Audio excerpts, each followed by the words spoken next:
네, 여러분 안녕하십니까. MBN 뉴스와이드 시작하겠습니다. 오늘 함께 하실 5분 먼저 소개해드리겠습니다. 남영희 민주당 인천 동구 미추홀굴 지역위원장, 김병민 국민의힘 광진갑 당협위원장, 차재원 부산 카톨릭대 특임교수, 이은영 휴먼앤데이터 소장, 정혁진 변호사 나오셨습니다. 어서 오십시오. 예. 네, 안녕하세요. 오늘 이재명, 안철수 지난 대선의 두 후보가 보궐선거 출마를 선언했습니다. 오늘 자세하게 살펴볼 텐데 먼저 이재명 전 지사 얘기부터 시작하겠습니다.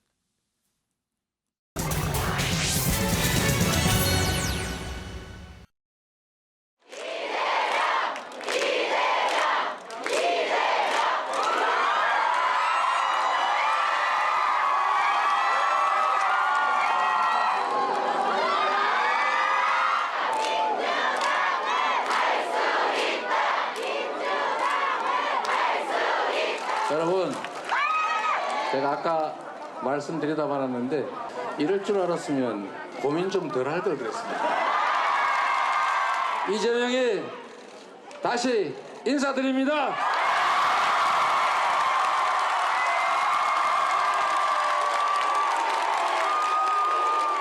저의 정치적 안위를 고려해서 지방선거와 거리를 두라는 조언이 많았습니다. 저 역시도 조기 복귀에 부정적이었던 것 사실입니다. 그러나 당이 처한 어려움과 지금 이 위태로운 지방선거 상황을 도저히 외면할 수 없었습니다.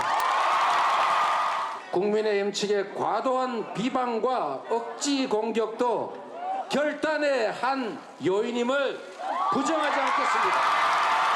상대가 원하지 않는 장소, 원하지 않는 때, 원하지 않는 방법으로 싸워야 한다는 것도 바로 중요한 판단 기준이었습니다.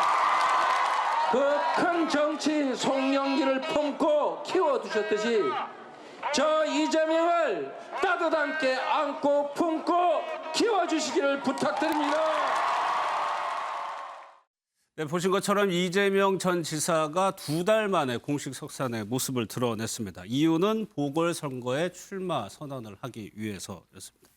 남영희 위원장님, 이재명 지사도 얘기를 했는데 조기 복귀에 대해서 부정적인였다, 본인도.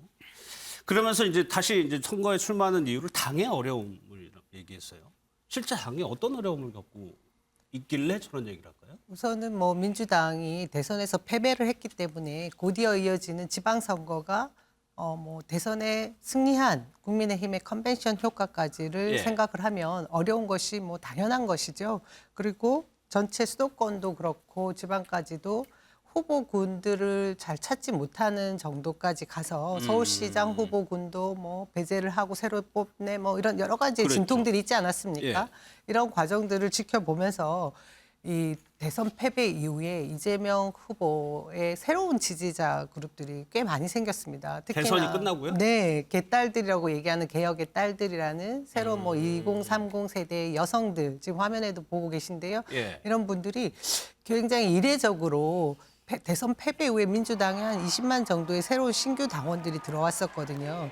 그분들이 언론 보도에서는 많이 다뤄지지 않았지만 연일 민주당 앞에서 민주당은 할 수 있다. 그런 부분에 있어서 개혁 법안들에 대한 찬성 이런 얘기도 하면서 이재명 후보를 계속해서 불러내고자 많은 목소리를 냈습니다. 그 과정들을 보면서 이재명 후보의 본인 성정도 있겠지만 더 이상 이 책임을 지지 않는 자세도 그렇고 이전에 그 전통적인 대선 이후의 패배자의 모습이 아니라 내 모습에 맞는 그런 행동을 보여야겠다. 그런 책임을 다하겠다라는 뜻을 오늘 피력한 것으로 보이고요. 보궐선거 출마를 계기로 지방선거 전체 총괄 상임 선대위원장직까지 맡으면서 굉장히 이제 많은 막중한 책임까지 지게 된 상황입니다. 현장 영상을 보면은 말씀하신 대로 여성분들도 꽤 있었고 한 500여 명 정도의 인파가 몰렸었다고 해요. 차재원 교수님께 먼저 좀 한번 질문 드려볼게요. 과거의 대선 후보, 그러니까 대선에 졌던 후보들이 다시 정치에 복귀하는 시기하고 비교해 보면 2달이라는 시간이 굉장히 짧아 보이긴 하거든요. 사실 DJ 같은 경우는 그러니까 92년 대선에서 패배하고 난 뒤에 영국으로 가서 한 2년 동안 아예 정치를 그러니까 떠나 있었던 예. 적도 있었고요.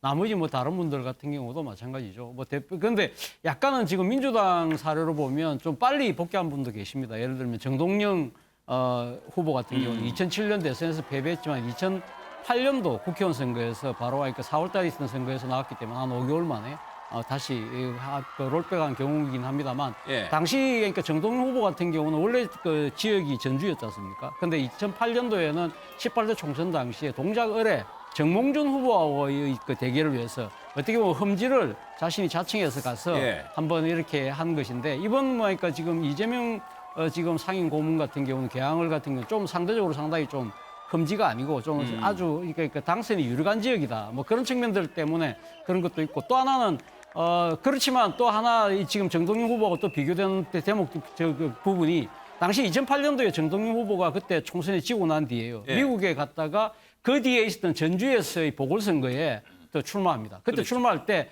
그때 당시 민주당이 공천을 주지 않았거든요. 근데 본인이 무리해서 탈당을 해서 나가서 당선은 됐습니다만 예. 그 사실 그 무소속 출마해서 당선된 그 자체가 오히려 본인의 정치 생명을 재촉하는 그런 꼴이 되었다. 그렇다고 한다면 이재명 상임 고문 같은 경우는 개항을 해서는 충분히 뭐 승리는 예상이 되지만 문제는 이 지금 개항을 해서 출마를 해서 본인의 지금 보선 당선이 중요한 게 아니잖아요. 그렇죠. 예를 들면 인천시장을 민주당이 그러니까 지금 그러니까 승리를 일궈내느냐. 더 나아가서는 경기도지사가 지금 판세가 약간은 유리하다고 합니다만 만에 하나 그것을 짓을 경우에는 상당한 정치적 책임에 휩싸일 가능성도 있다. 예. 그런 생각이 듭니다.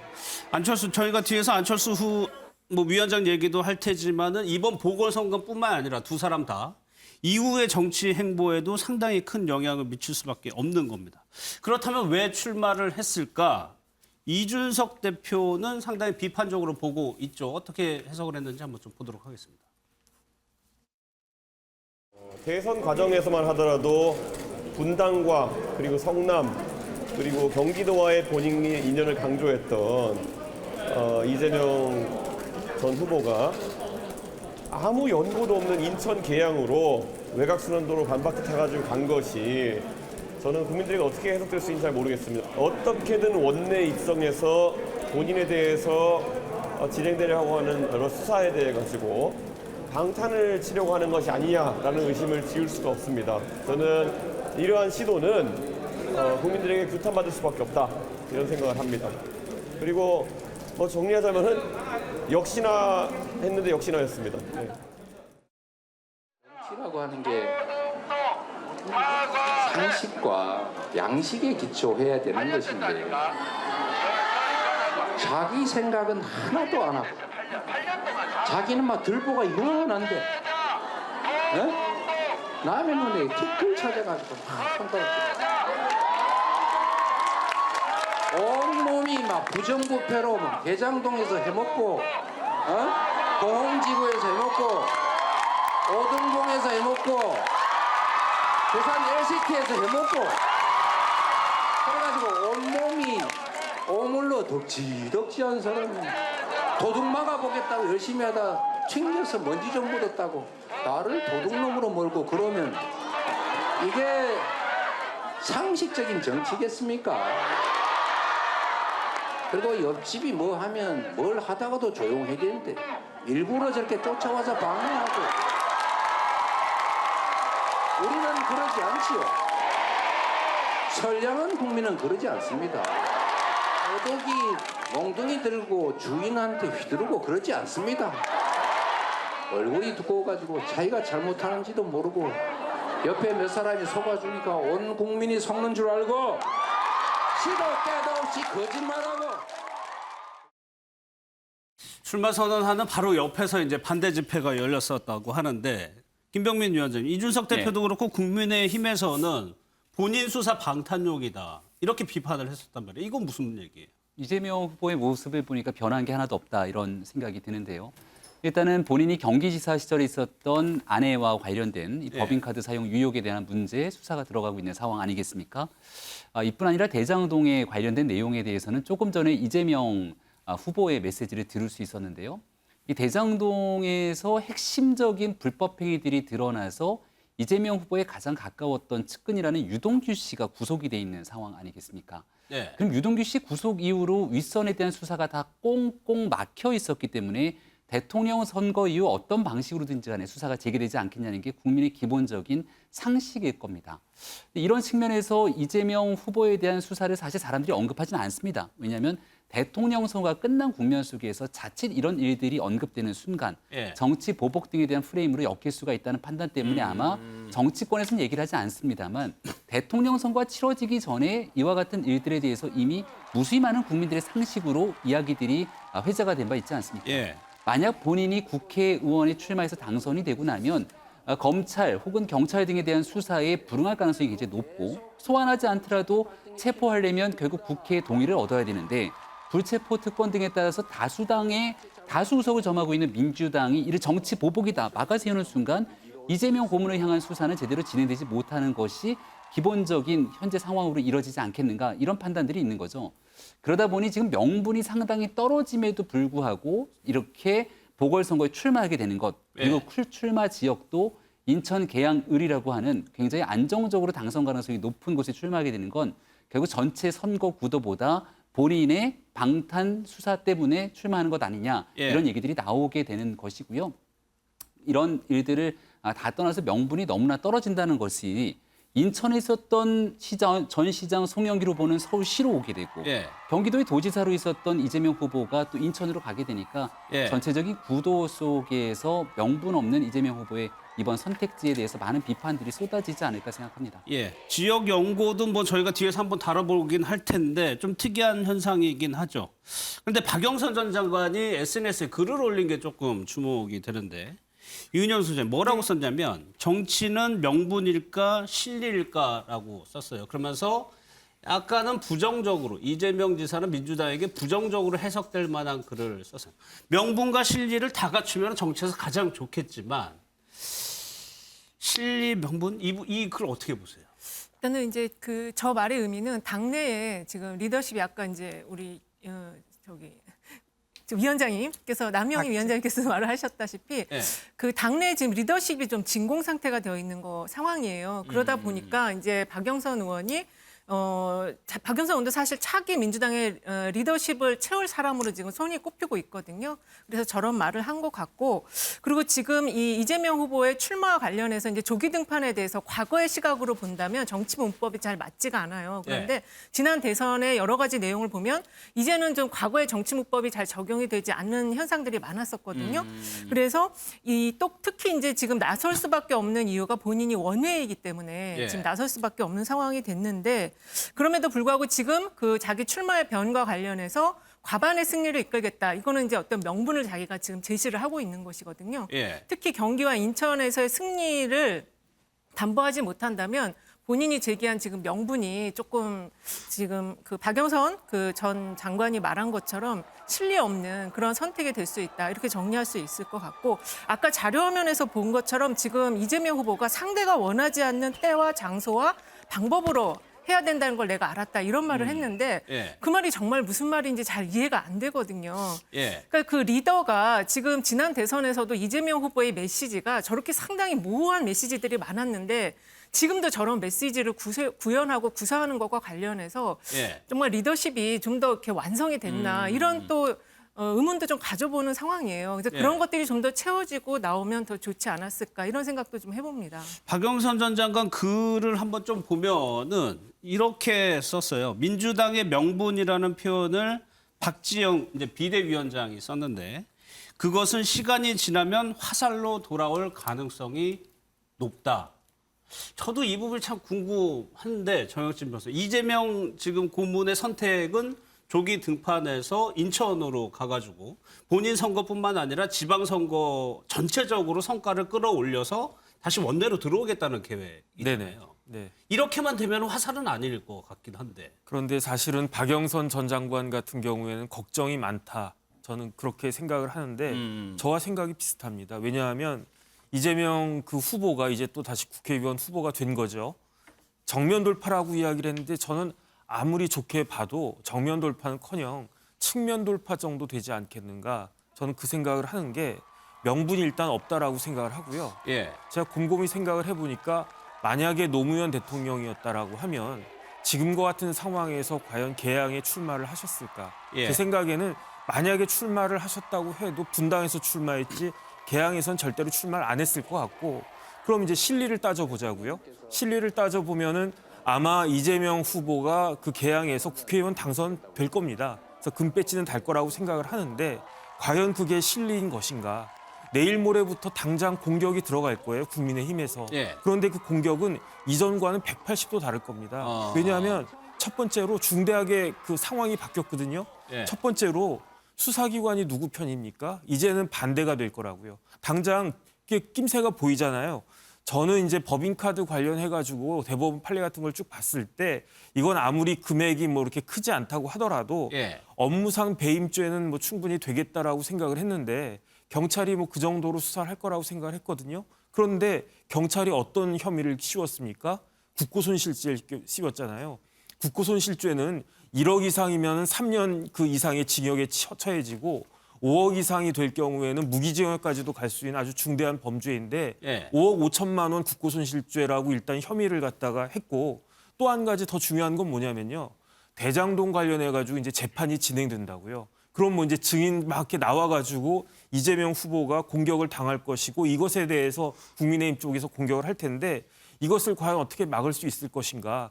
이제부터는 지방선거가 아니고 이재명의 지선이 아니고 재선이 될 거라고 저는 생각을 하거든요. 예. 이재명 선거가 될 것이고 이렇게 봤을 때 전체 구도에서 민주당에게 과연 유리하다라고 민주당 리더십이나 예. 이재명 후보가 생각을 했는지 저는 굉장히 의문스럽고 그렇기 때문에 이제 박영선 전 장관의 우려가 사실은 납득이 된다, 이해가 된다. 저는 그렇게 봅니다. 아직 국민의힘 후보는 확정이 안 됐으니까 이거 모르는 겁니다. 아직 가능성은. 남영희 의원님. 예. 너무 많은 분들이 이재명 후보의 개항 재보궐선거 등판에 대해서 걱정들을 하고 계시는 것 같고요. 조금 전에 하신 말씀들 이제 몇 가지 저는 제 나름대로의 생각을 좀 전하고 싶습니다. 우선 그 정면 돌파를 하겠다라는 게 무슨 뜻인가라는 것을 저는 그렇게 파악이 되는데요. 지금 조금 전에 우리 김병민 위원장께서도 말씀을 하셨지만 이준석 대표도 그렇고 대부분의 국민의힘 관계자들은 그 대선 과정에서 불거졌던 이재명 후보와 관계된 많은 의혹들을 마치 기정사실화합니다. 그러면서 예. 잠재적 범죄자 취급을 하는 언사들을 계속 내뱉고 있어요. 그렇기 때문에 방탄 그 등판이다 이런 얘기를 하고요. 경기도 뭐 도망간 뭐 그런 행동이다 이런 얘기도 하고요. 그다음에 제가 생각하는 것은 정치적 보복 수사를 하겠다라는 의지가 없으면 이런 잠재적 범죄자 취급을 할 수 있는가라는 문제가 있다. 그런 생각이 들고 이 부분에 있어서 이재명 상임 고문도 같은 생각을 한 것 같습니다. 저는 이 내용을 조금 전에 봤는데 이은영 소장이 이해가 안 되는 부분이라고 얘기한 부분이 상대가 원하지 않는 방식대로 나는 싸우겠다라고 한 부분입니다. 예. 그것이 뭐냐면 분당 갑을 보면 사실상 그곳이 대장동 지역이고요. 김은혜라는 그 당선인 대변인 분이 갑자기 유승민이라는 후보를 확장해 둔 뒤에 갑자기 옷을 벗고 나서 윤심을 발휘하는 그런 상황들이 있었고 그분이 대선 기간에 무엇을 했습니까? 대장동을 가지고 집요하게 공격수 역할을 했던 사람이거든요. 네. 어떻게 보면 분당 갑에 나와라 이재명 이것을 부른 것이라고 한편 생각이 든 적이 있어요. 그러면서 그것을 맞춰서 만일에 이재명 후보가 연고 따지고 주변의 상식을 따져서 그곳에 출마를 하게 된다고 하면 이른바 국민의힘에서 놓은 덫에 걸릴 수 있는 상황도 될 수 있겠다. 그래서 그것을 정말 피해야 되는 것이라고 저는 생각을 했었는데 이 생각을 이재명 후보도 같이 하고 있는 것이 아닌가. 지금 사상 유례 없이 검찰총장 출신의 대통령이 된 이 상황과 또 그의 최측근 한동훈 법무부 장관 지명자를 보고 있으면 대한민국이 어떻게 흘러갈 것인가에 대한 예상들을 대부분 하고 있지 않습니까? 그런 과정에서 대선 후보 상대에 있던 대선 후보의 각종 의혹 문제들을 다 마치 범죄가 확실한 것처럼 다루고 있는 이 야당의 모습. 지금 이제 여당이 될 곳이죠. 이런 문제들을 보면 정면 돌파를 해야겠다라고 하는 그 이재명 고문의 그 승부사적 기질이 발휘된 것이 분명히 있고 저는 이 부분에 있어서 지방선거까지 책임지겠다라고 하는 것은 두 가지를 다 보여주겠다라는 결기 아닐까 생각합니다. 알겠습니다. 이런 의견들이 나오는 것이 인천 계양을을 선택했기 때문인 걸 수도 있습니다. 유정복 전 시장 여기에 대해서 또 이재명 고문의 해명까지 한번 좀 들어보도록 하겠습니다. 이재명 왕이 인천 계양을로 전략 공천됐다는 얘기가 있는데 분명히 말씀드립니다.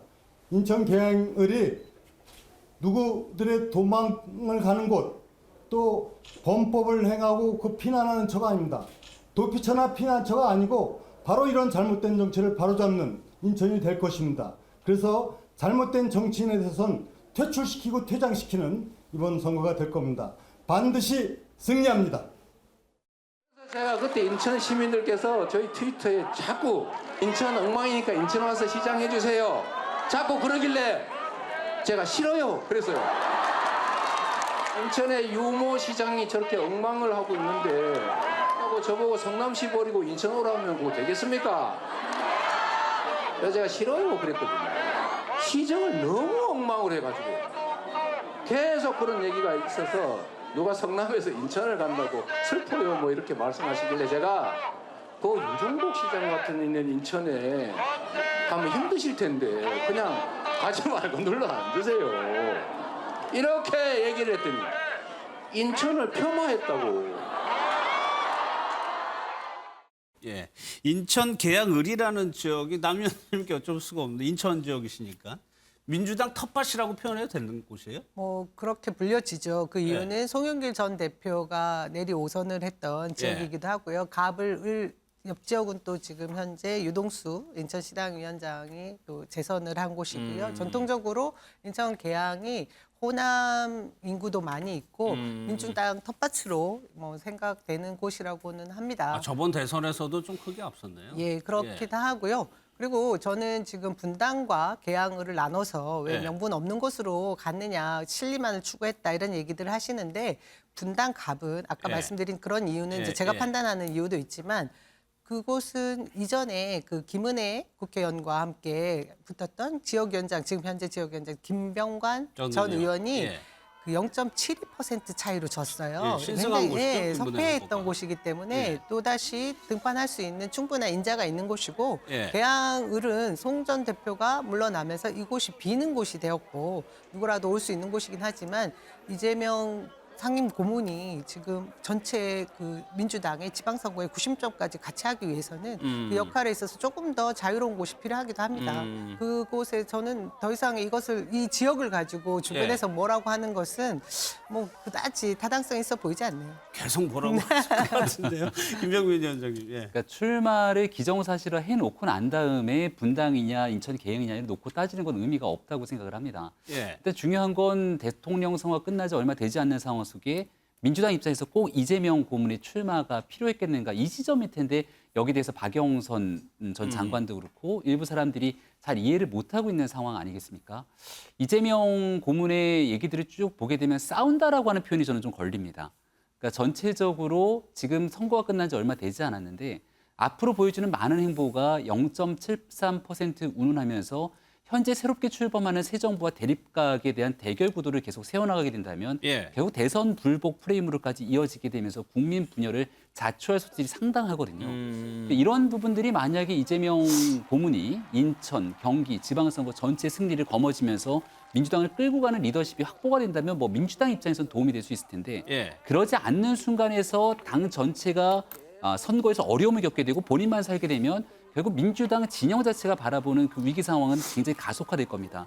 제가 이런 얘기를 드리는 게 예. 2017년 대통령 선거에서 참패라고 말하는 게 아깝지 않을 정도의 당시 대통령 선거를 집니다.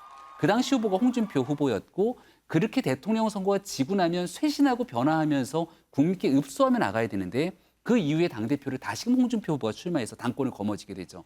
그리고 난 다음 지방선거에서 2018년도 패배를 하게 되고 패배 이후 또다시 국민 앞에 엎드리면서 변화 쇄신해야 되는데 그 변화 쇄신의 모습이 없었기 때문에 2020년 총선에서도 결국은 엄청난 차이로 또 패배를 하게 됩니다. 지금의 국민의힘이 탄생했던 건 그 2017년, 18년, 2020년의 예, 패배를 예. 딛고 나서 사실은 변화, 혁신, 쇄신에 대한 과정들이 있고 난 뒤에 지금에서 이제 국민께 다시 한번 할 수 있는 기회들을 얻을 수 예. 있게 되는 건데 민주당 차원에서도 이번 이재명 고문의 출마를 두고 여러 고민들이 있을 수밖에 아하. 없겠다는 생각이 듭니다. 알겠습니다. 요거 하나 영상을 한번 보고 네. 차재현 교수님한테 갈게요. 오늘 이재명 고문이 당선인을 직접적으로 언급하지는 않았지만 대선과 관련해서 얘기를 한 부분이 있습니다. 그 내용을 한번 좀 들어보도록 하겠습니다. 지난 대선에서 심판자는 선택받았지만 유능한 일꾼은 선택받지 못했습니다. 그렇기 때문에 이번 지방선거에서는 견제와 균형, 잘하기 경쟁이 가능하도록 심판자가 아닌 일꾼이 선택되어야 합니다, 여러분.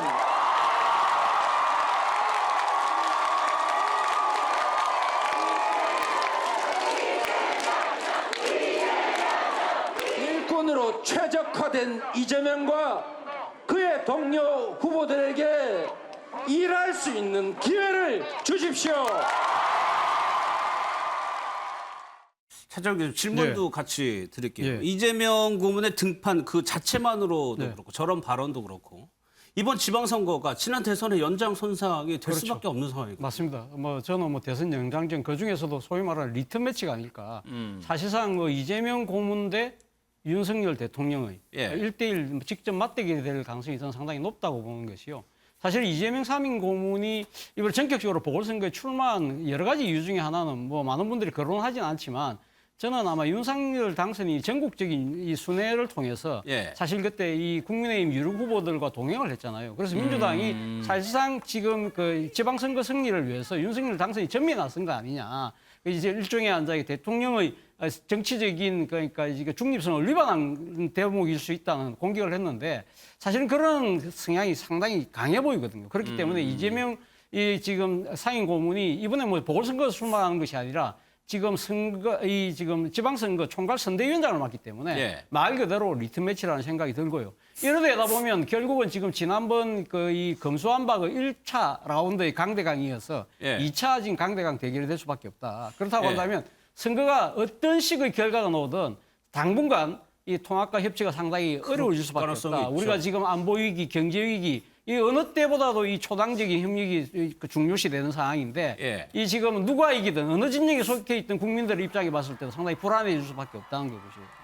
또 하나의 문제는 뭐냐면 예. 아무래도 그러니까 지금 지방선거라는 것 자체가 풀뿌리 민주주의잖아요. 풀뿌리 민주주의라고 하면 아무래도 생활정치, 민생정치인데 이 소위 말하는 이 중앙 권력의 헤게모니 싸움이 우리가 총선, 대선이 아닌 지방선거까지 이어질 경우에는 지방민들의 삶을 근본적으로 개선하기 위한 뭔가의 하나의 정치적 계기가 지방선거라고 한다면 그 의미 자체가 실종돼 버립니다. 예. 그런 의미에서 보면 상당히 지금 여야가 하는 모습 자체에 대해서 상당히 많은 국민들이 불안해하지 않을까 생각이 듭니다. 그럼 이은영 소장님께 한번 여쭤볼게요. 지금 그 전략이 대선에서 계속 연장선상으로 이번 지방선거를 치른다는 것이 민주당 입장에서는 크게 불리하지 않다는 판단이 있으니까 이재명 고문이 나섰겠죠. 그런데 역대 선거를 보면 이렇게 큰 선거 다음에 있는 선거에는 우리 국민들 대체로 좀 밀어주는 경향이 있었단 말이에요. 저 전략이 통할 것이냐.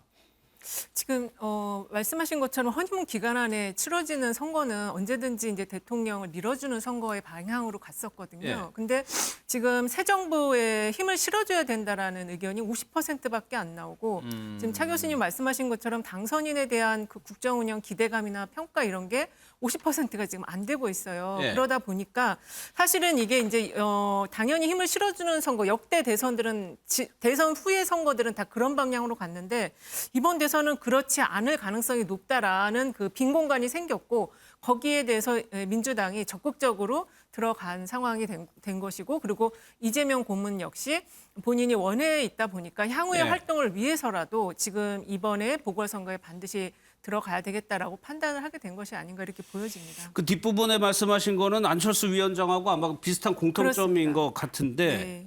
그거 한번 뒤에서 한번 보고요. 이재명 고문이 오늘로 4번째 외출이라고 했습니다. 그러면서 2번째 외출이 어떤 외출이었는지 소개를 했었는데 그게 문재인 대통령을 만났다는 얘기예요. 그 내용도 한번 좀 보도록 하겠습니다.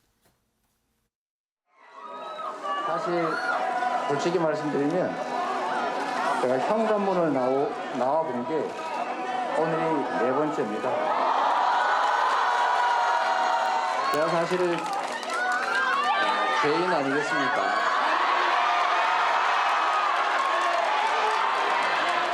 문 밖에 나가기가 힘들었고 그러나 저희 낙선 인사하시던 우리 선거운동원께서 또 피해 사고를 당한 바람에 제가 처음 문 밖을 나갔고 우리 대통령님께서 마지막으로 고생했다고 술 한잔 주시겠다고 해서 갔다 온 게 두 번째고 세 번째는 말하기 어려운 사유로 나갔던 것인데 어쨌든 제가 집 현관문을 열고 나온 건 오늘이 네 번째입니다. 나오기를 잘한 것 같아요. 정혁진 변호사님, 문재인 대통령 만난 걸 언급을 했어요. 지금 지지율이 퇴임하는 대통령인데 40%가 넘는 아주 인기 있는 대통령을 언급을 했다. 네. 일부러 그런 부분을 조금 효과를 느끼기 위해서 언급을 했다. 이건 좀 과한 해석일까요? 아니죠. 모든 정치인의 말에는 함의가 있는 거 아니겠습니까? 예.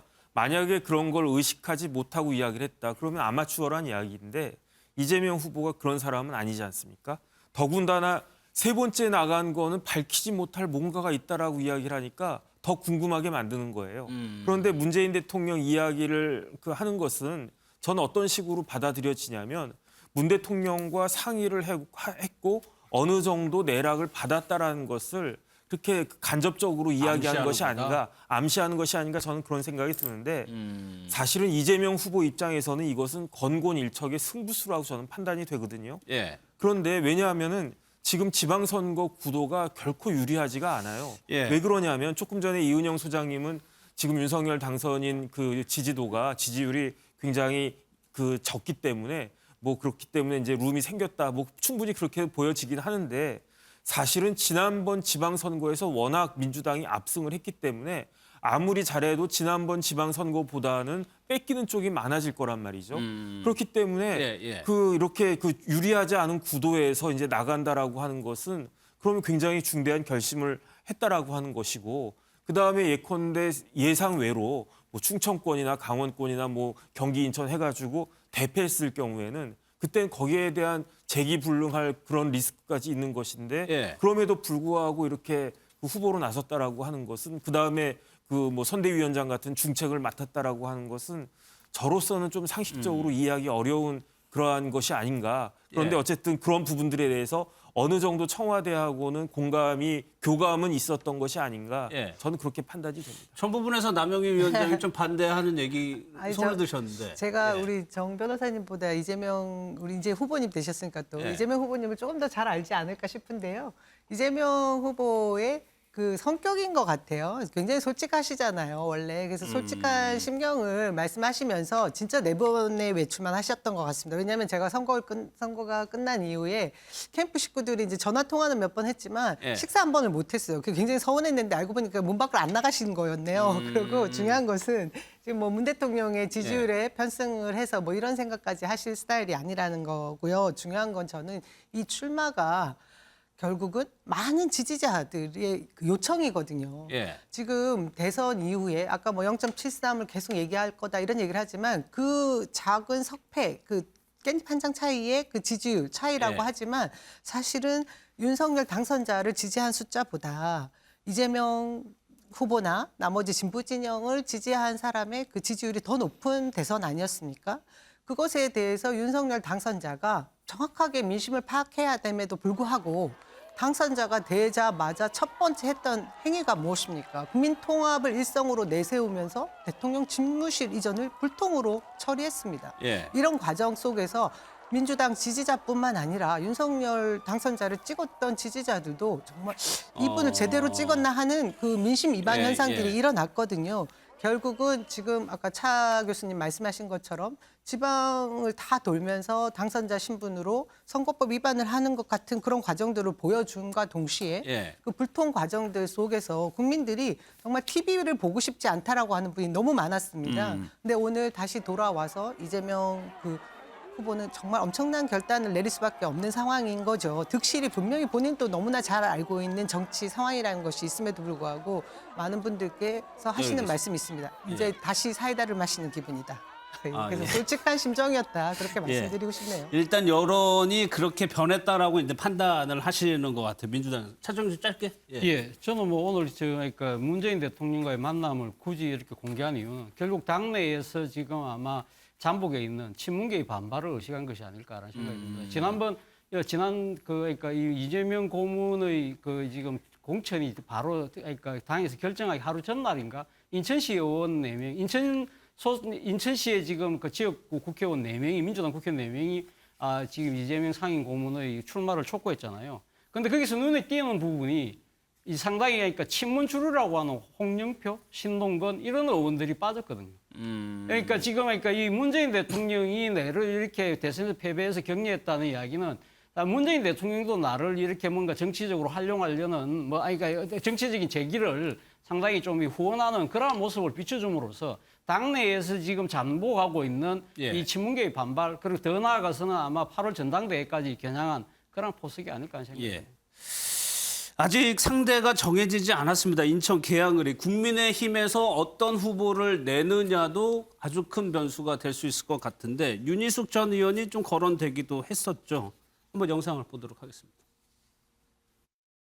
당에서 필요하다 그러면 당에서 필요하다. 당에서 네가 꼭 출마하는 게 필요하다 그러면 당연히 정당인은 선당 후사라는 원칙이 있어요. 그러니까 당연히 당에서 네가 꼭 필요하니 나가라 그러면 네. 아주 저 따라야죠. 따라야 되는데 지금 말씀하신 것이 뭐 계양을 오늘 많이 얘기가 나온 계양을이다 그러면 저는 좀 그 앞단의 문제가 좀 있어요. 뭐냐면 네.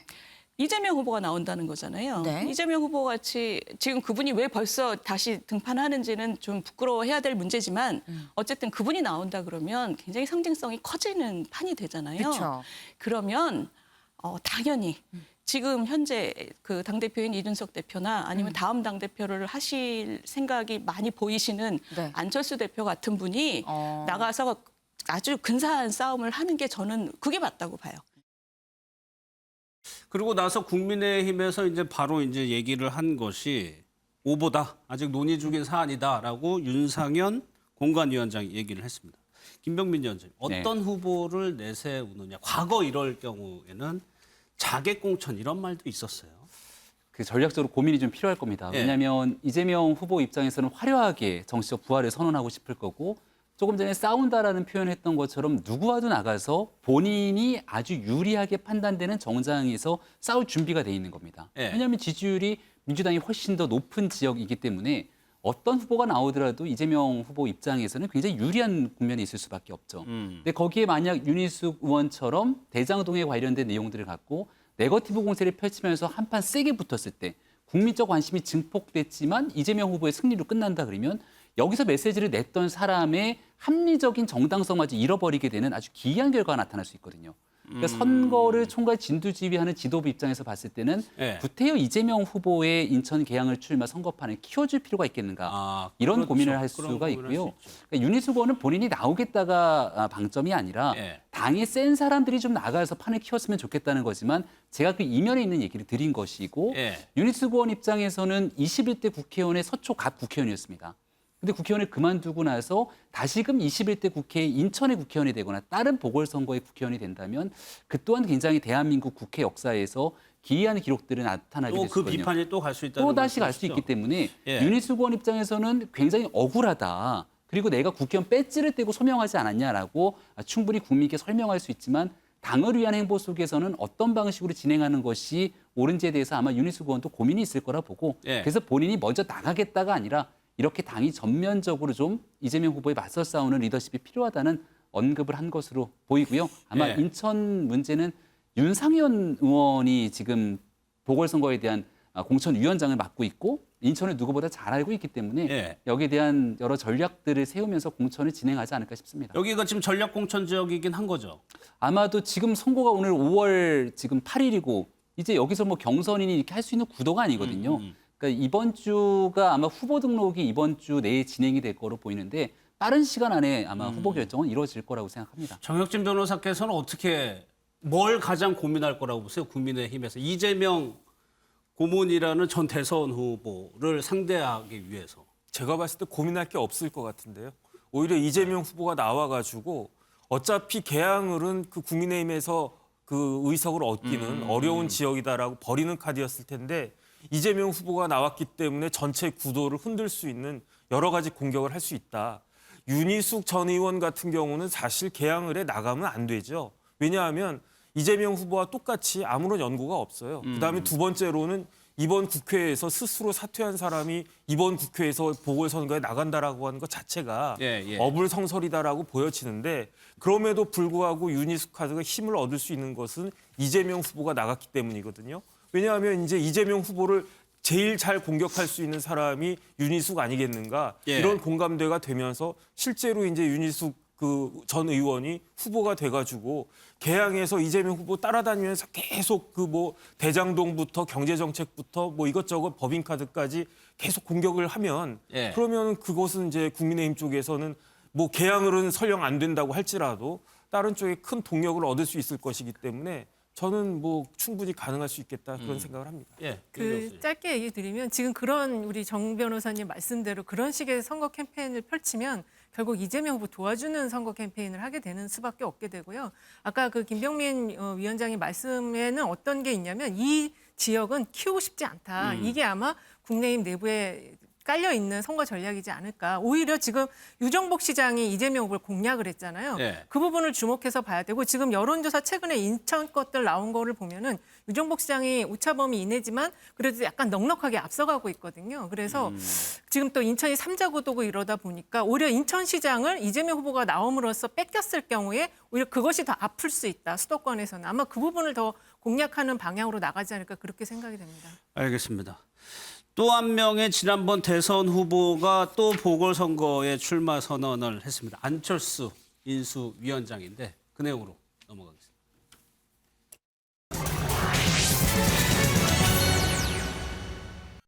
분당과 판교의 미래를 위해 준비된 후보 안철수, 깨끗한 정치인 안철수, 6일 지방선거와 함께 치러지는 경기 성남 분당갑 국회의원 보궐선거 출마를 엄숙히 선서합니다. 분당갑 지역은 저에게 제2의 고향입니다. 아무도 거들떠보지 않았을 때 저는 이곳의 발전 가능성을 예상하고 알랩 사옥을 누구보다도 먼저 세웠습니다.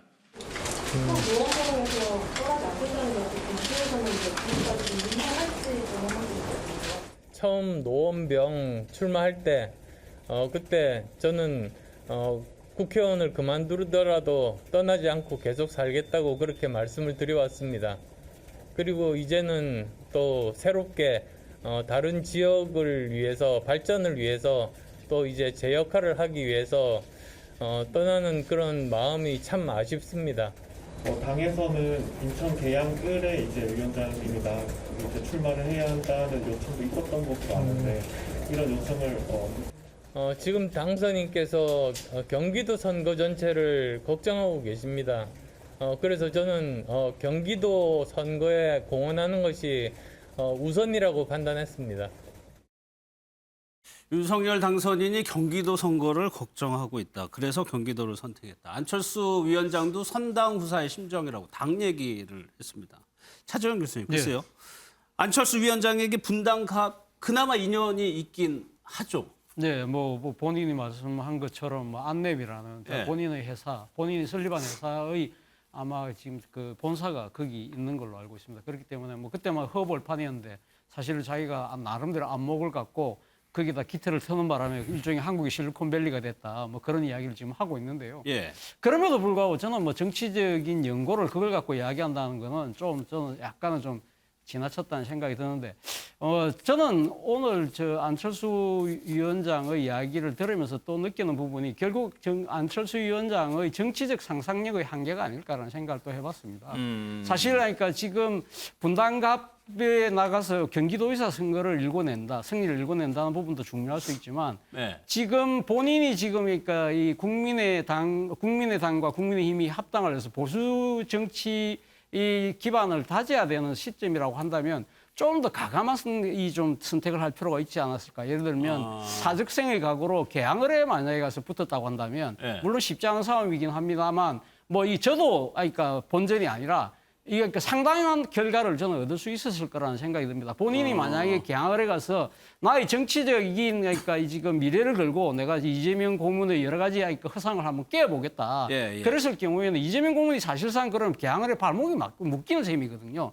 그래서 만약에 인천이나 더 나아가서는 경기까지 이겨서 수도권 승리를 일궈내고 더 나아가서 지방선거 승리를 일궈낼 경우에는 설사 떨어졌다고 하더라도 안철수의 헌신에 대해서 많은 당원들이 생각하지 않을까요? 예. 그런 부분들이 오히려 그러니까 보수 지지층에 뿌리를 내리는데 상당히 그것이 그러니까 나름대로 도움이 될 수 있을 것인데 조금 더 상상력을 좀 다른 쪽으로 확산을 좀 더 방향을 틀었더라고 하면 예. 어땠을까라는 생각이 들더라고요. 안철수 위원장이 경기도 선거까지도 이제 얘기를 했어요. 그러면서 오늘 이재명 고문에 대해서 비판적인 목소리를 냈습니다. 그 내용도 한번 좀 들어보겠습니다. 민주당의 12년 장기 집권이 이어진 성남시는 조커가 판치는 고담시로 전락했습니다. 분당은 바로 전 국민적 의혹과 공분을 불러일으키고 있는 대장동 게이트와 백현동 사태의 현장입니다. 그런데도 도민과 시민의 심판을 피해 아무런 연고도 없는 안전한 곳으로 가는 것은 주민에 대한 참담한 배신 행위이자 정치에 대한 무책임의 극치입니다. 주민의 이익 대신 자기 편 먹여 살리기에 골몰하고 하라는 일은 안 하고 하지 말아야 할 일을 저지른 뒤 도망치는 세력 심판해야 합니다. 그래서 이 안철수 위원장의 생각은 그건 것 같아요. 김명민 위원장님. 네. 경기도지사 선거까지 자기가 이제 앞장서서 김은혜 후보하고 같이 승리를 읽어낸다면 그게 하나의 성과라고 보는 것 같아요. 네, 경기도가 김은혜 후보가 뭐 여러 경쟁력을 바탕으로 예. 열심히 선전하고 있지만 여론조사 지표에서 오차 범위 내에 엎치락 뒤치락하는 굉장히 어려운 선거임에는 부정하기 어려울 겁니다. 그리고 지난 바로 얼마 전에 있었던 대통령 선거 국면에서도 경기도 전체가 한 5% 정도 뒤졌기 때문에 예. 이걸 어떻게 극복해야 될지에 대한 고민이 굉장히 많겠죠. 이럴 때 이제 누군가가 런닝메이트 성격으로 우굴이 나타나주면 제일 좋은 건데 예. 안철수 후보 입장에서는 이번 선거가 국민의힘이라는 브랜드 간판을 달고 치른 첫 번째 선거입니다.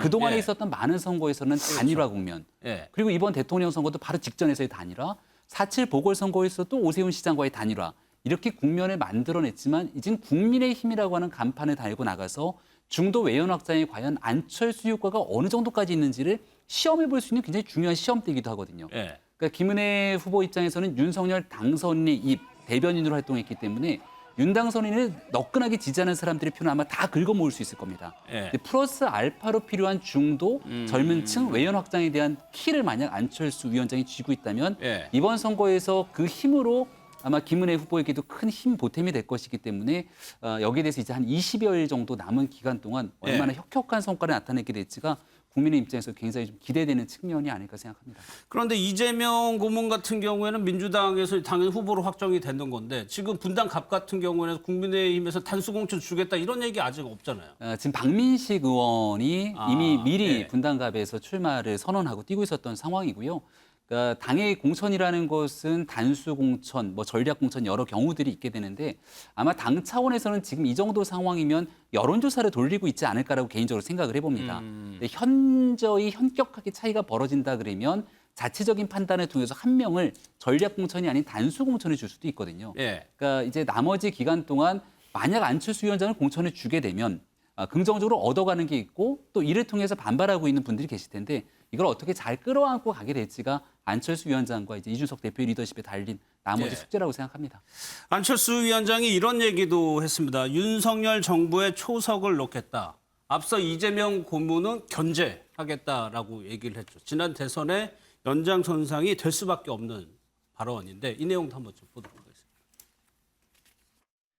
저는 분당뿐만 아니라 성남시와 경기도, 나아가 수도권에서의 승리를 통해 새 정부 성공의 초석을 놓겠다는 선당 후사의 심정으로 제 몸을 던지겠습니다.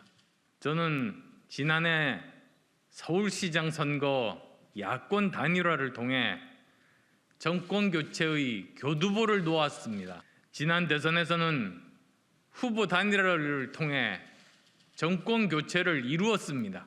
이번 지방선거와 보궐선거를 통해서는 새 정부가 일할 수 있는 환경 반드시 만들어내겠습니다.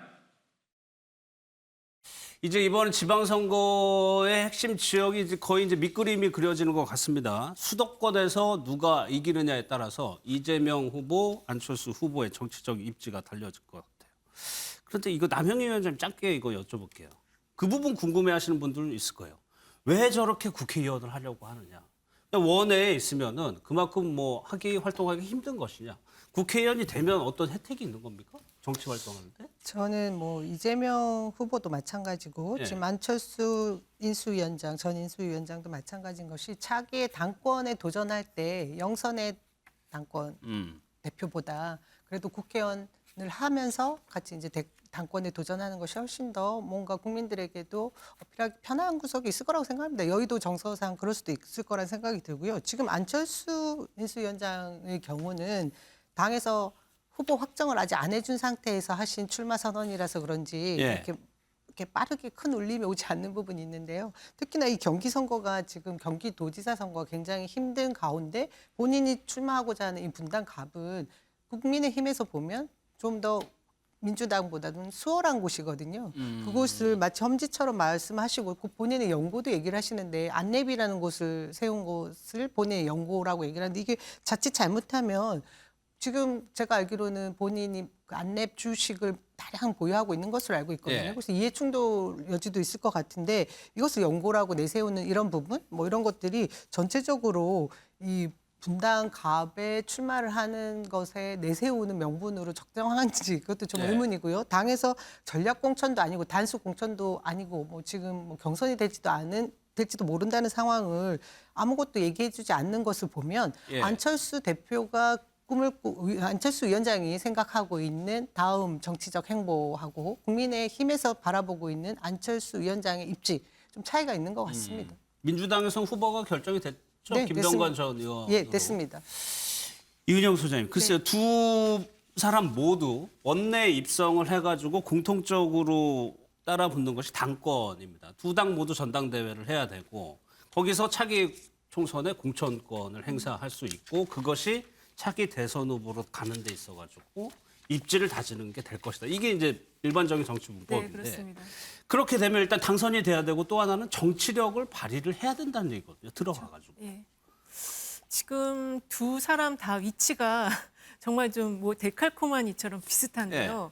지금 원내 반드시 입성을 해야 되고요. 그리고 당대표가 반드시 돼야 돼요. 그리고 그 안에서 당대표가 되기 위해서는 당내 자신을 지지하는 세력화가 되어 있어야 되는데 그것이 지금 두 사람 다 모두 좀 약간 약한 상황이에요. 그래서 아까 이재명 후보가 그 문재인 대통령과의 만남을 얘기했던 것도 친문 계파의 어떤 지지를 더 획득하려고 그런 이야기를 했다라는 말처럼 지금 당내 입지가 두 사람 다 모두 약하기 때문에 그래서 지금 분당의 이야기도 나오는 약간의 이제 현실화된 이야기는 아니지만 이 당내 당대표 과정을 거치면서 당대표 선출 과정 거치면서 분당의 이야기까지 지금 나오고 있는 상황이거든요. 벌써요? 그렇습니다. 그래서 사실 이게 지금 사실 두 사람 다 안철수 후보 같은 경우도 이제 뭐 무난하게 승리할 것이다.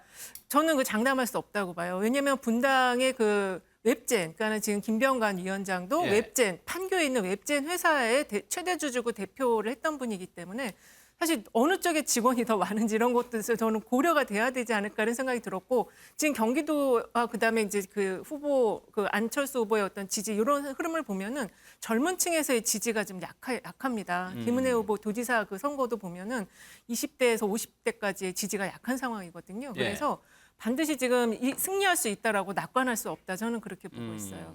예, 알겠습니다. 두 사람의 얘기는 여기서 좀 마무리를 하고 이번 주에 좀 굵직한 정치 일정이 좀 워낙 많아가지고 그 내용도 좀 살펴봐야 될 것 같습니다.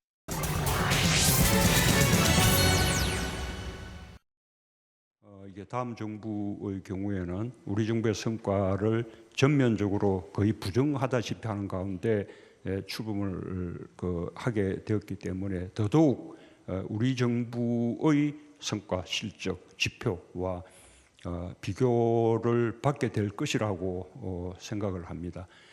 우리와 많은 점에서 국정에 대한 어떤 철학이 다르다고 느끼고 있지만, 그러나 철학이나 이념 이런 걸 떠나서 우리 정부가 잘한 부분들은 더 이렇게 이어서 발전시켜 나가고, 또 우리 정부가 부족했던 점들은 그것을 거울 삼아서 더 또 잘해주기를 바라는 그런 마음입니다.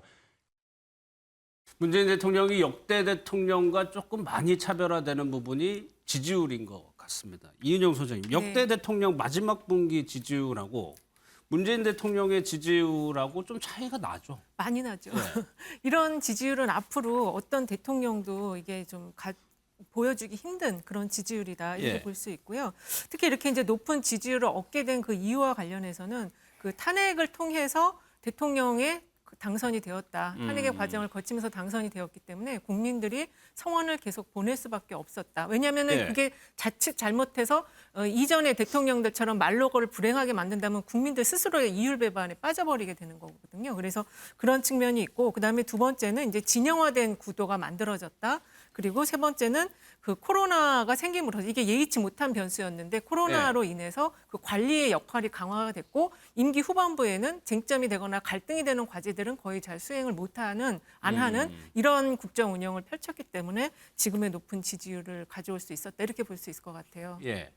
그런데 문재인 대통령이 인터뷰에서 잊혀진 사람으로 살고 싶다라고 언급을 해서 고향으로 이제 내려간 게 됩니다. 모레 있는 취임식에 참석하고 바로 이제 고향으로 내려가는데, 정혁진 변호사님, 이렇게 퇴임 순간까지 높은 지지율을 가졌던 대통령, 정치권에서 계속 소환을 할 수도 있는 거고 본인은 참여를 안 하겠다는 의지가 강해 보이지만 역대 대통령들 보면 또 그러지 않은 경우도 있었단 말이에요. 그래서 저도 잘 모르겠는 게 이렇게 높은 지지율 저도 처음 보고요. 그런데 왜 이렇게 지지율이 높을까? 전 두 가지로 봅니다. 첫 번째는 문재인 대통령 자체가 이제 인기가 있으신 거죠. 근데 또 반면에 윤석열 그 당선인에 대한 반대가 워낙 심한 측면도 있었다. 저는 그 생각을 하는데 그렇기 때문에 지금 앵커께서 말씀하신 것처럼 지지율이 높기 때문에 뭐 이런저런 이제 그 이벤트에 문 대통령이 다시 소환될 가능성도 있지만 본질적으로는 지금 지지율이 40%가 넘는다고 해서 그게 무슨 의미가 있는가? 저는 그 생각이 들거든요. 이제 뭐 고시 공부하거나 뭐 수능 보거나 그럴 때 모의고사를 아주 잘 보는 사람들이 있어요. 고득점 한단 말이에요. 그런데 본 시험은 망쳐가지고 떨어지는 경우가 있거든요.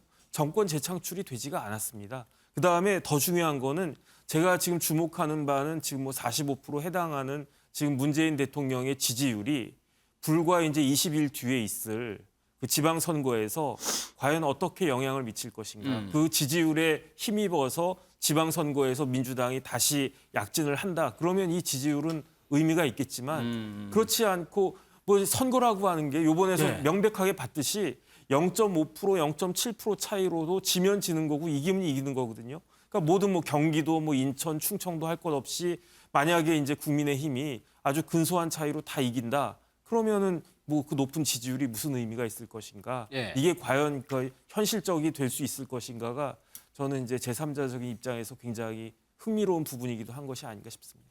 차재현 교수님, 그 민주당에서 검수완박 법안 처리할 때 문재인 대통령 지키기 뭐 이런 얘기 나왔고 그 부분에 대해서 문재인 대통령이 누가 날 지키러 오냐고 그랬거든요. 퇴임 후 대통령, 우리 정치사에서 아름답지 못했었어요, 그동안에는. 그래서 저는 아마 퇴임 대통령으로 새로운 하나의 정치적 문화를 만들어야 되는 중요한 아마 역사적 사명이 있다. 저는 그런 생각이 들고요. 아마 제가 아는 문재인 대통령은 아마 지금 아마 이 대통령직을 떠나고 나면 상당히 본인의 이야기처럼 잊혀지려고 노력을 많이 할 거예요. 문제는 과연 정치권이 잊혀지려는 전직 대통령을 그대로 놔둘 것이냐가 저는 가장 큰 문제가 아닐까 생각이 듭니다. 알겠습니다. 그러면 이제 모레가 되면은 윤석열 당선인의 대통령 취임식이 있게 됩니다. 그 내용도 한번 짚어보도록 하겠습니다. 11분의 대통령의 가족, 유족 등 중에서 박근혜 대통령을 제외한 나머지 10분에 대해서는 이미 초청 절차가 완료가 됐는데 이순자 여사께서는 가족 초청이 이례적이라고 하면서 참석 의사와 함께 굉장히 반가움을 표시하셨고 권양숙 여사의 경우는 지금 건강상 이유로 또 먼 거리 여행이 쉽지가 않다는 취지로 가시기 어려울 텐데 굳이 초청장을 가지고 올 필요가 있겠냐 하는 비서관의 의견이 있어서 그러더라도 초청은 저희 취임준비위원회의 예의고 그 수락은 당사자인 권 여사께서 결정한 일이기 때문에 저희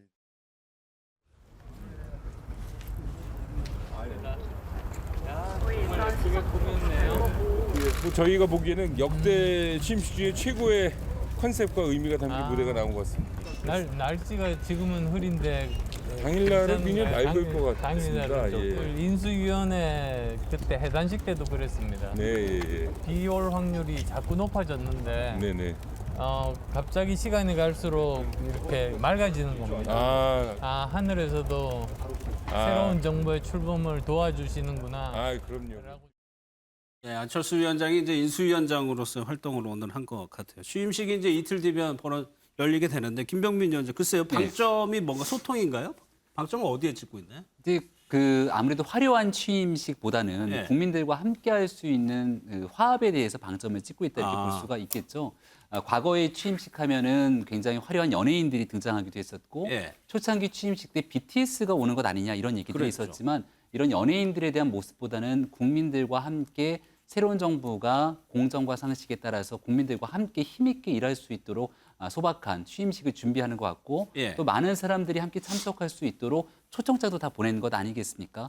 역대 대통령들 특히 박근혜 전 대통령도 같이 참석을 하게 되는 모습들 문재인 대통령 퇴임하고 난 다음 함께 두 전직 대통령이 나란히 있게 되면서 굉장히 정치적으로 적대시됐던 관계지만 이제는 좀 퇴임한 대통령들에게도 많은 국민들이 함께 긍정적인 메시지를 가져갈 수 있도록 보여주는 하나의 좋은 예가 되지 않을까 이런 생각도 갖고 있습니다. 많은 국민들과 함께 지금 시작과 출발에서는 다소 지지율이 좀 낮은 상태이기도 한데요. 여전히 3월 9일 대통령 선거에서의 대결 구도가 계속 선거까지 지방선거가 있기 때문에 이어져 오는 것 아닌가 이런 우려를 가지는 국민분들도 많을 겁니다. 하지만 5월 10일 이제 새롭게 출발하는 취임식을 토대로 다소 생각이 다르더라도 함께 대한민국이라는 공동체의 미래, 내일을 생각하면서 좀 나갈 수 있는 좋은 취임식이 되도록 모두 함께 좀 응원하는 날이 됐으면 좋겠다는 생각입니다. 그러니까 미리 한번 좀 상상을 해보면 박근혜 전 대통령, 문재인 대통령 그리고 윤석열 당선인이 이제 같이 있는 거. 아까 이순자 여사도 온다고 한 것 같고.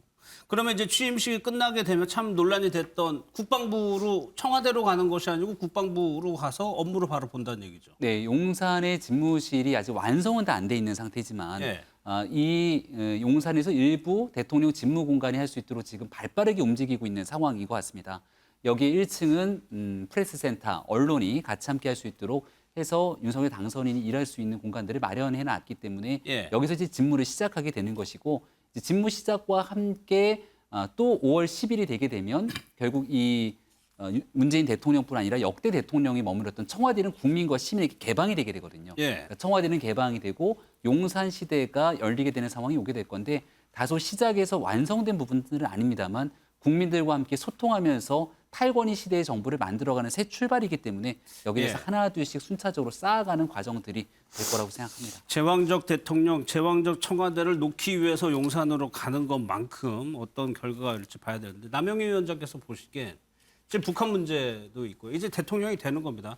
내일 자정까지는 문재인 대통령이 국군 통수권자의 업무를 수행하지만 자정 이후에는 윤석열 당선이 해야 되는 거란 말이에요. 가장 첫 번째 과제는 뭐라고 보세요?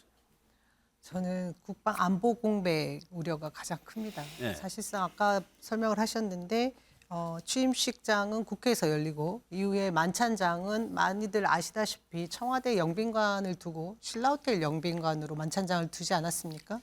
그런 상황들 이후에 국민들의 좀 제가 보기엔 정리되지 않은 주변 상황들을 두고 또 현재 지금 퇴임을 앞둔 문재인 대통령은 그 시간 5월 10일부터 청와대를 개방해야 되겠다라는 현 정부 새로 들어오는 윤석열 정부의 그 계획 때문에 약간의 공백이 또 생깁니다. 그럴 때 청와대 지하에 있는 그 대한민국 전체의 그 컨트롤 타워인 그 국가위기관리센터의 공백 상황들이나 뭐 여러 가지 염려되는 사항들이 있죠. 그리고 국방부도 지금 제대로 이전하는 과정에 있어서 국방부 내부의 볼멘 소리도 굉장히 많이 들리고 있습니다. 예. 그래서 이런 부분에 있어서 우리가 가장 염려해야 될 부분은 국방 안보 공백이라는 예. 생각이 듭니다.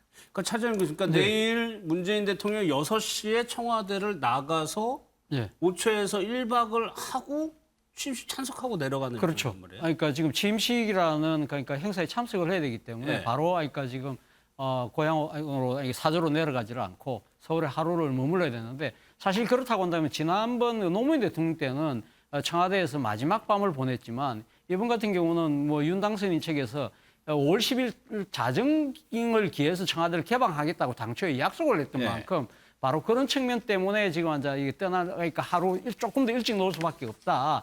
그런 부분들을 보면 뭐 누구의 말이 맞는지 모르겠습니다만 이 신구 정권 그 교체기에서 상호에 대한 약간은 조금 배려, 이 심만 있었다고 한다면 좀 더 모양새 좋은 그런 하나의 이 교체의 모습이 되지 않았을까라는 예. 생각이 듭니다. 예. 당선인이 대통령이 되는 것뿐만 아니라 김건희 여사도 이제 영부인의 위치에 오르게 되는데 이윤영 소장님. 네. 여론조사. 그러니까 우리나라 국민들이 영부인에게 바라는 거는 좀 조용해 달라는 그런 여론이 그렇습니다. 있었어요, 과거에. 예, 과거에 있었고요. 네. 과거에도 이제 그 영부인 활동과 관련해서 노무현 대통령 때나 그 뭔가 활동하는 걸 굉장히 반대를 많이 했어요. 예. 그래서 지금 최근에도 여론조사 나온 걸 보면 그 미디어 리서치가 뉴스토마토 의뢰 받아서 한 지난 3, 4일 날 조사한 거 보면 김건희 여사 향후 행보와 관련해서 조용히 내조에만 집중해야 된다가 66%, 66.4% 나왔거든요. 그래서 뭐 과거에 그 이순자 여사라든지 여러 영부인들의 어떤 문제들 그리고 또 한식문화재단, 한식문화를 활성화하려다가 그게 또 안 좋은 평가를 받은 이런 것들을 봤을 때 정말 조용히 있어라. 그리고 예. 선택된 권력이 아니다. 이런 부분을 국민들이 많이 강조하시는 것 같아요. 예. 최근에 김건희 여사가 좀 언론에 공개된 활동은 아니고 언론사들이 이제 보도하는 내용들이 조금 늘어나고 있는 것 같은데 김병민 의원님, 예. 글쎄 선거운동 기간 때보다는 아무래도 활동이나 공식 활동이 잡히겠죠, 김건희 여사도. 예, 아무래도 그 사회적으로 조금 어둡고 그늘진 어려운 사람들을 위한 소탈한 행보를 펼쳐나갈 수도 있을 것이고 예. 유기견에 관련된 행보는 과거부터 SNS를 통해서 활발하게 소통해 오지 않았습니까? 최근에 이제 반려 인구들도 많아지고 있는데 여기서 사람들에게 좀 긍정적인 메시지를 주거나 아니면 이런 반려동물들에 대해서도 최근에 가혹행위들로 사회적 논란이 되고 있는 일들이 있는데 예. 이런 것들을 바로잡기 위해서 한두 마디를 언급하고 캠페인성 성격의 얘기를 하는 건 굉장히 긍정적인 일이 있을 거라 봅니다.